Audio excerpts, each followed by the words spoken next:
တော့မသိခဲ့ပါအဖေမြတ်တာနဲ့ဆိုင်မှုကိုကြောင်မသွားခြင်းအတမ်းမတက်ခြင်းရွာလမ်းမှာပဲရန်ကစားခဲ့ရန်ဖြစ်ရင်လဲရိုက်ခံရချမ်းသာတယ်လို့ထင်ခဲ့ရဒါပေမဲ့အဖေနှလုံးသားကသားအတွက်စိုးရိမ်နေခဲ့ရွာကနေမြို့ချောင်းနဲ့ပို့ခဲ့တဲ့ဖေလက်တွေကြောင်လိုပဲကြောင်တက်ခဲ့မြစ်တာကိုမသိခဲ့သေး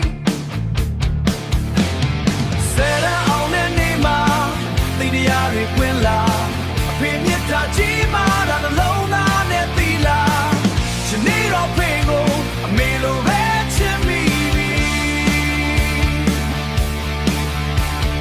တော့ကတာကိုပွဲရအောင်ထားခဲ့တဲ့မချေစုပါဘဝတစ်ခုကိုလက်ထဲကိုင်အဖေမျက်နှာချီလိုက်ချိန်မဟုတ်မြတ်တာနဲ့အပြုံးနေတဲ့ဖေမျက်နှာ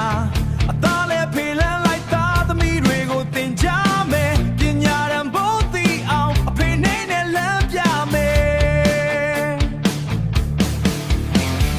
ဆယ်ရအောင်တဲ့နေမှာ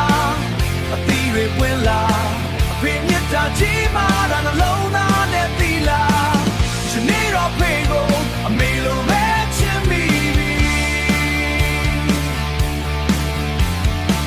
ကတာကိုပွဲရအောင်ထားခဲ့တဲ့မချေစုပါ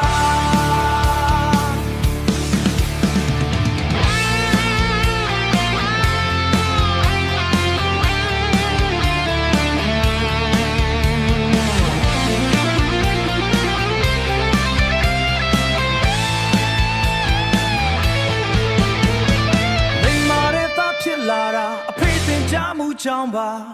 ချမ်းသာတဲ့ဘဝနေရတာမိဘကျေးဇူးကြောင့်ပါသားသမီးတွေကိုလဲ